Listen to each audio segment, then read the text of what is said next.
Segue to our main event of NXT. It was Becky Lynch versus Tiffany Stratton for the NXT Women's Championship. Coincidences don't exist, Paul, because when Tiffany invoked the name of Becky Lynch a few weeks ago to say that she was a former NXT Women's Champion, and say, "Oh no, she wasn't. My bad." And Becky replies, "You know, the seed was being planted then for something.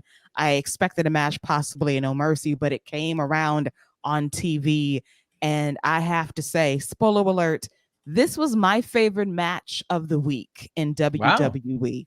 It really was. Becky Lynch showed up on NXT nearly 4 years ago during the height of the Wednesday Night War, when it was the most competitive it was during Survivor Series season against AEW. And she appeared at Full Sail University to confront and face off against Rhea Ripley, who was on her own ascent in the year 2019 in her quest to be NXT Women's Champion. And when Becky Lynch, the man came home, main eventer of WrestleMania, a champion in her own right, she got booed by the NXT crowd. How dare this main roster outsider show up and show up our girl from NXT and Rhea Ripley. Fast forward nearly 4 years later, we're at the PC this time, and Becky Lynch returns home to an overwhelming response of love from this crowd. And she's over as a babyface. And Tiffany's a champion. She gets support too, but it's heavy for Becky. And Tiffany Stratton, I thought, had her finest performance on this night, surpassing what she did against Lyra to win the championship back at Battleground. This was a great match. Becky Lynch showed up, showed out, and Tiffany Stratton was right there with her the entire time. Great back and forth match. Showed off how great both of these ladies are. Becky, I can't say enough words of how she just elevates everyone that she works with. But Tiffany, she was right there with her. This was not a carry me match. She was there with Becky Lynch, move for move, beat for beat. There were a couple of moments here and there, but overall, it was pretty damn clean. The Swanton bomb off the top rope to Becky was clean. She took some great bumps in this match. Great near falls. Power bomb by Tiffany to Becky for a near fall. At one point, Becky was trying to hit the manhandle slam. Great reversals by both ladies in the ring. At one point, we almost had disaster at the announce table when we had Tiffany going for a move. Becky backs her off, and Becky delivers a leg drop. The table does not break, but they keep it moving, get back in the ring as Tiffany goes for the prettiest moonsault ever off the top. She misses, rolls through, but she gets caught by Becky. Manhandle slam. 1, 2, 3, brand new NXT Women's Champion as Becky completes the Grand Slam to win all the belts you can possibly win in WWE in the women's division, the one title she's been fighting and chasing after for 10 years. And it was a great moment.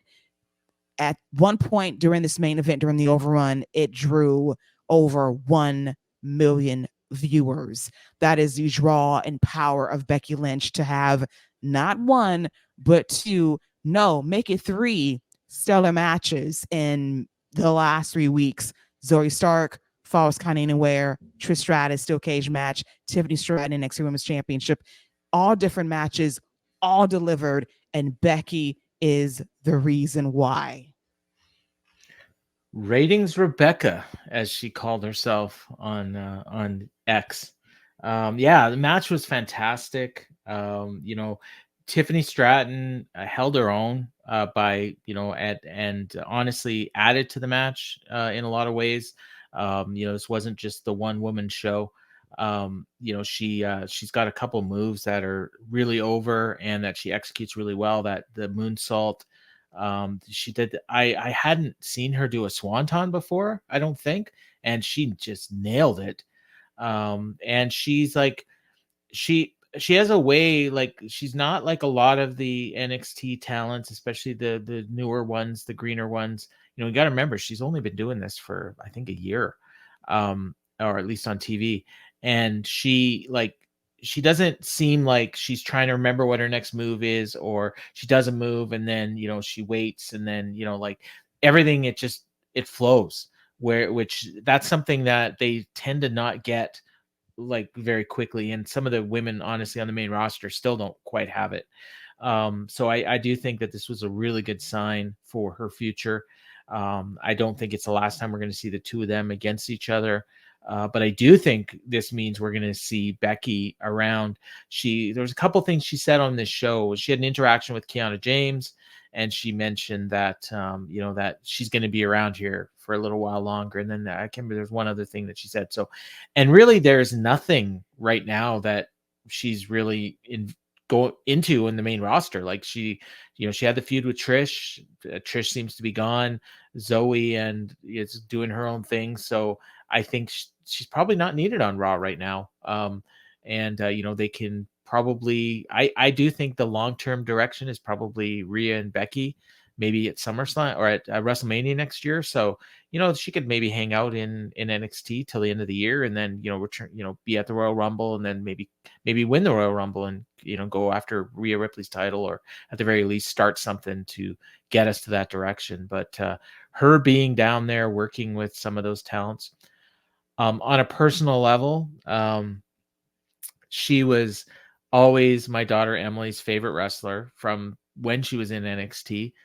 Emily was like 3 years old, I think, maybe 2, watching, and she would always like light up when Becky came on the screen. So for her to finally get to see Becky win that title, like that was really special for her, because she still to this day likes NXT, and it's really the only show I let her watch on a regular basis, because some of the other shows have a little bit content, it's a little more violent and and stuff. So and SmackDown, I watch it at weird times. So she was really happy to see Becky win that title, and that was really cool. No, that's wonderful. I'm so happy for Emily to be able to see one of her faves, if not her favorite, win the Yeah. one championship that's eluded her for so long. And I made a tweet saying, "Great match, run it back and no mercy, and then Tiffany can get back." Well, you know what? After the ratings that came out Wednesday, Becky can stay there until February 2024 if she Yeah. so chooses. Yeah. Because, like, listen, the options are endless here to have great matches. She's going to be like the Ilya Dragunov of NXT.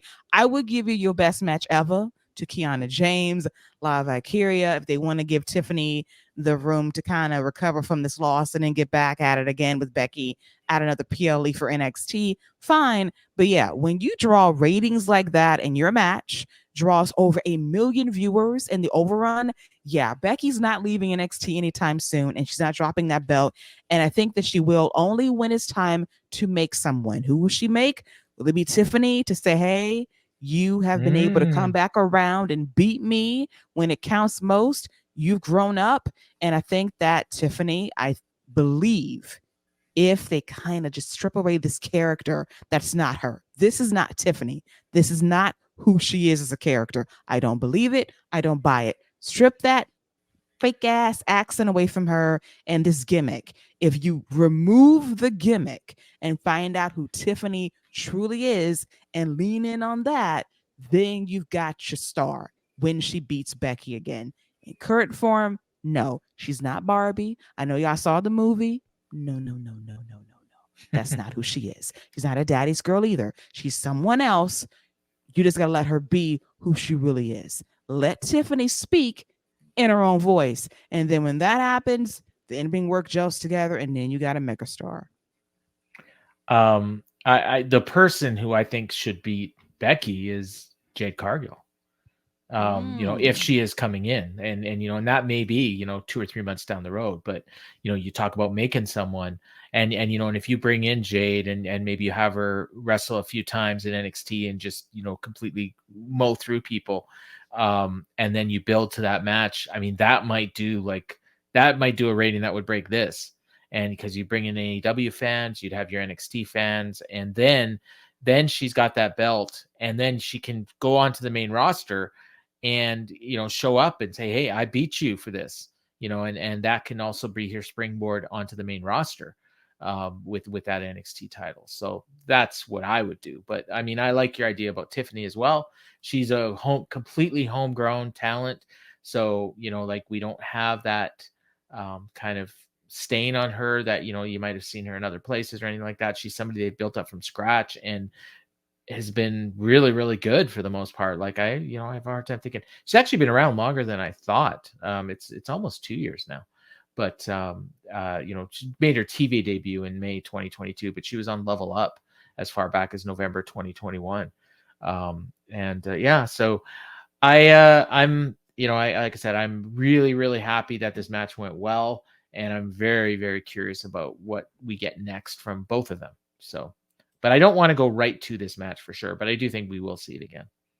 Yeah, I believe so as well. So really strong main event. Tiffany is going to be a star. When she first debuted on NXT, I was like, I was wondering, but she's come through. Has a ways to go, but what I love what Paul said earlier, in that when she's in that ring, she's not thinking about the spots, and that is a sign of somebody that is figuring it out fast. Because she's not thinking about the moves; it's instinctual, and when you do that, that is a mark of somebody that is going to be very, very good very, very quickly. And she's getting there. I like that for her.